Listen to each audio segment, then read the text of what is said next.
다루어야 될 중한 업무와 경한 업무를 구분할 줄 아시는 분이시고 자기를 성찰하시는 분이시니까 요 결론으로 자연스럽게 도달하는 거라고 생각해요.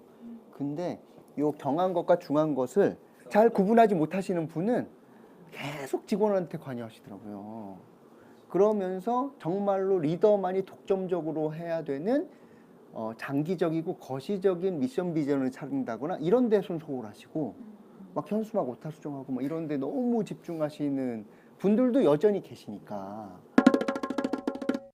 중한 것과 경한 것, 그리고 그 경한 것이라고 하는 건 대부분 리스크가 크지 않은 것, 이런 부분에 대해서는 내 성에 차지 않아도 맡기는 것이, 그래야 내가 중한 것에 집중할 수 있는 것이 되고 그게 실용적인 결과가 나오게 된다. 중간 관리자 분들이든 누구든 상관없이 그 사람이 무엇인가 자기 역할에서 권한을 발휘했는데 그걸 수정해야 된다. 그러면 개인적으로 이야기해서 그 사람이 스스로 번복하는 모양새가 되도록 하는 게 저는 아주 중요하다고 생각하고, 이게 그 관리자, 관장님, 원장님, 센터장님한테도 직원들이 해야 되는 지혜라고 생각해요. 그 싸워서 내가 관장님을 이겨봤자, 그래서 관장님이 어쩔 수 없이 의견을 처리했다 하더라도 그 앙금은 남아서 다음번엔 다른 걸로 조짐을 받을 가능성이 높기 때문에, 직원도 만약에 수정해야 된다 그러면은 따로 뵙고 이야기를 해서 내 의견은 이런데 관장님께서 합리적으로 판단하셔서 만약에 수정하실 수 있도록 정보를 제공해 드려야지, 이겨먹으려고 하면 조직 체계 자체가 저는 무너진다고 생각하거든요. 이 지혜가 관장님이 중간관리자에 대해서 그렇게 번복하는 모양새가 되도록 하는 것처럼 직원도 사실은 이것들을 배울 필요가 있다고 저는 생각을 해요. 그리고 그런 말을 하면 사실은 상사의 권한을 침해하는 거예요. 예. 상사의 역할이 있고 그 역할에 따라서 권한을 발휘해야 되는데, 중간관리자가 내가 그걸 동의할 수 없다고 해가지고 상사한테 그렇게 얘기하는 것 자체가 상사가 결정할 수 있는 권한을 침해해버린 거잖아요. 그럼 이것도 삼면 등가의 원칙에서 무너지기 시작하면서 관리자도 최고 관리자도 사실은 자기 권한이 침해당한 건데 억울하다고 느낄 가능성이 매우 높아지는 거죠.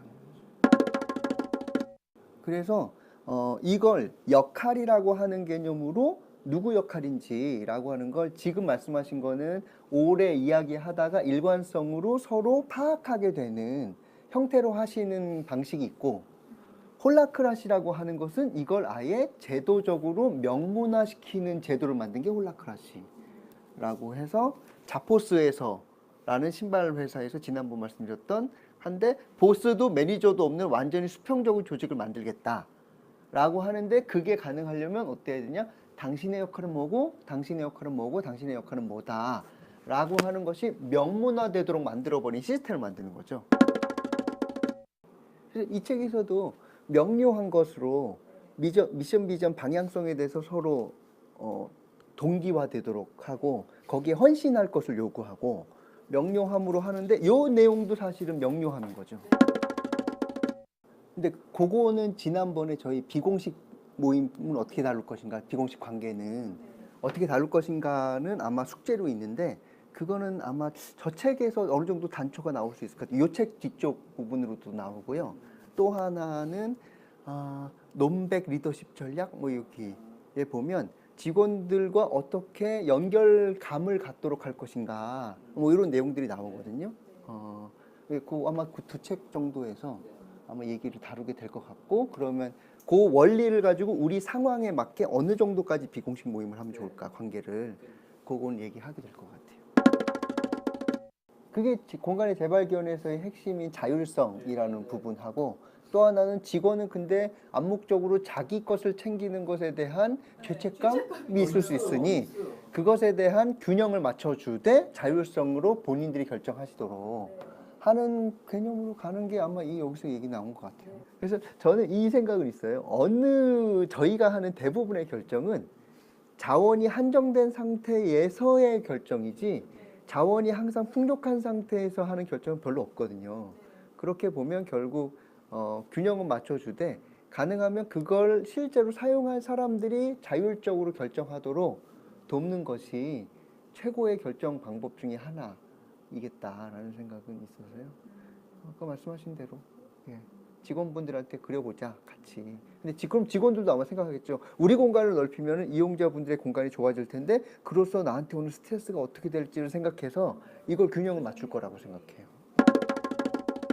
어떤 방식이든 뒷말이건 피드백이건 그것에 대해서 내가 들으려고 하는 것 자체의 메시지는 주어야 된다라고 생각이 들어요. 그게 어떻게 들어올지 모르겠으나 나는 그런 거 관심이 없고 말하지 말고 그 다음에 퇴근 후에 니들끼리 모이지 마 이렇게 메시지를 나가버리면 이미 안 듣겠다는 얘기이기 때문에 나는 언제든지 들을 생각이 있고 그리고 당신들의 이야기들을 경청하고 그것으로서 나는 조직 시스템을 바꾸는 사람이니 그렇게 해보겠다라고 하는 그 자세, 태도가 저는 중요하다고 생각해요.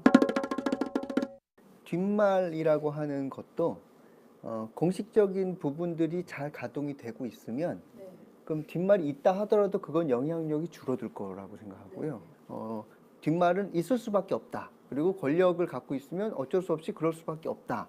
그런데 그걸 통제할 것인가 아니면 이걸 공론으로 해서 이 뒷말의 부정적인 것을 희석시킬 것인가 할 때에는 이 공론의 자리로 갖고 오도록 그 다음에 최고 관리자, 중간 관리자의 성향이 다를 때 갈등 상황 해결 방안. 근데 이 갈등은 제 생각엔 표출이 되느냐 표출이 되지 않느냐 그러니까 공식적 자리에서 그러니까 저는 이 생각을 있거든요. 내가 참모일 땐 아까 말씀하신 것처럼 리더든 직원이든 하여튼 그 사람이 번복하도록 도와주는 사람이어야지 내가 앞서가지고 리더의 결정을 내가 바꿔버리는 사람이 되면 안 된다.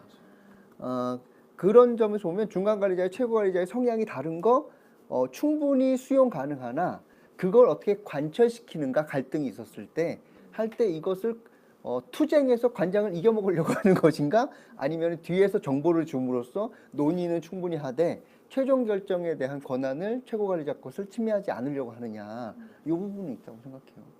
또 하나는 최고관리자가 중간관리자의 얘기를 그럼 뒤에서 와서 얘기했을 때 합리적으로 같이 이야기를 하느냐 아니면 너가 날 이겨먹으려고 하느냐라고 하면서 수용 안 하니까 결국 공식적인 자리에서라도 뒤집어야겠다고 생각하게 되니까 이 두 가지 측면이 다 있다고 생각해요. 그리고 제 생각엔 선생님은 최고 중간관리자로서 최대한 하실 수 있는 만큼 참모로서 잘하신 거라고 생각하고 그런데 이것을 기회로 보지 않은 최고관리자가 이걸 망쳐놓은 거다라고 생각해야지 선생님이 그렇게 하시는 것 자체가 틀렸다라고 생각하진 않아요. 저는 제가 만약에 최고관리자였잖아요. 그러면은 오히려 그것을 제 리더십을 세우는 과정으로 세울 거라고 생각해요. 저는 성향이 다른데 그걸 감사하게 생각하는 최고관리자라면 그분이랑 같이 일하는 참모는 최고 중간관리자는 힘들긴 하겠으나 하지만 괴롭진 않을 거라고 생각해요.